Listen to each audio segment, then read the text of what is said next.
learning to embrace yourself.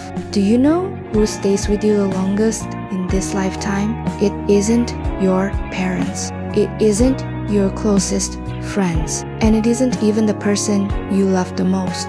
It's you. From the moment you took your very first breath until this very day, the only person who has never truly left your side is yourself. Yet, strangely enough, we spend so much of our lives learning how to please everyone else, while rarely learning how to be at peace with ourselves. I once saw a little boy, maybe 6 or 7 years old, fall off his bicycle. The first thing he did wasn't check his scraped knees. He looked around. Did anyone see me fall? When he saw his mother running toward him, he burst into tears. Not because the pain had suddenly become worse, but because, at last, he knew it was safe to be vulnerable. As adults, we aren't much different. The only difference is that when we fall, no one comes running anymore. We pick ourselves up, brush the dust off our clothes, force a smile, and quietly say, "I'm fine," but deep down, we're not. We just don't know who to tell. There's a quote I deeply love. Sometimes the bravest thing you can do isn't to to admit that you're exhausted. Perhaps many of you listening to this podcast feel exactly the same. On the outside, life seems normal. You study, you work, you laugh, you keep going. But when the night grows quiet, the voices inside your head begin to speak. I'm not good enough.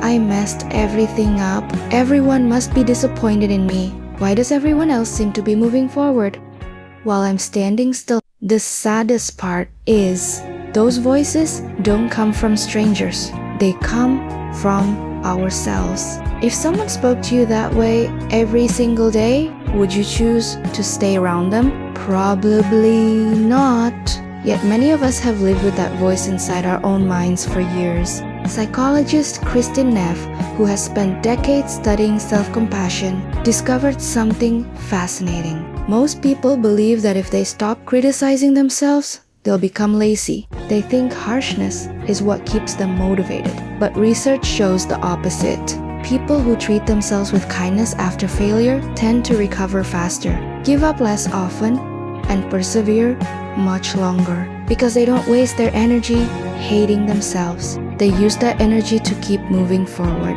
I remember once dropping a cup that meant a great deal to me. It shattered into countless pieces. The first thing I did was carefully pick up every shard of broken glass. Not because the cup could ever be made whole again, but because I didn't want anyone else to get hurt. Later, a thought quietly crossed my mind. Why is it that when a cup breaks, I handle it with such gentleness? Yet when my own heart breaks, all I know how to do is blame myself. Some days, our souls are like that fragile. A careless word chips away at them. Pressure adds another crack. And one day, the smallest thing becomes enough to make everything fall apart. That doesn't mean you're weak.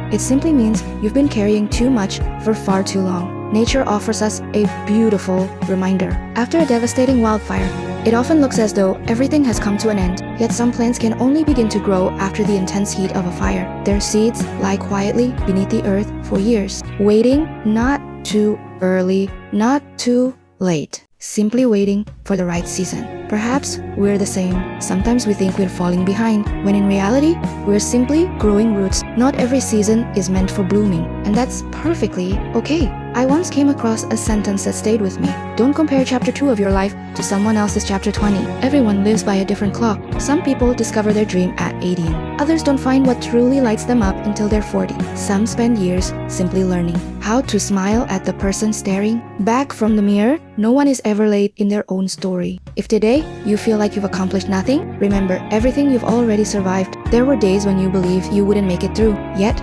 here you are. There were nights when you cried yourself to sleep, yet the next morning, you still found the strength to get up. There were wounds you thought would stay with you forever. Then one day, you realized they no longer hurt the way they once did. That means you're stronger than you think. Embracing yourself doesn't mean looking in the mirror and saying, "I'm amazing." It means being able to whisper even on your worst day. I'm not okay today, but I'm not going to abandon myself, because healing isn't about forgetting what happened. Healing is learning how to keep living without letting your wounds decide who you become. If I could give you one gift today, it wouldn't be advice. I would simply hope that the next time you make a mistake, you change just one sentence. Instead of saying, "I'm so useless," try saying, "I'm still learning." Only a few words have changed, yet sometimes the words we choose to speak to ourselves shape the way we see our entire lives. Before we say goodbye, I'd like you to try something simple.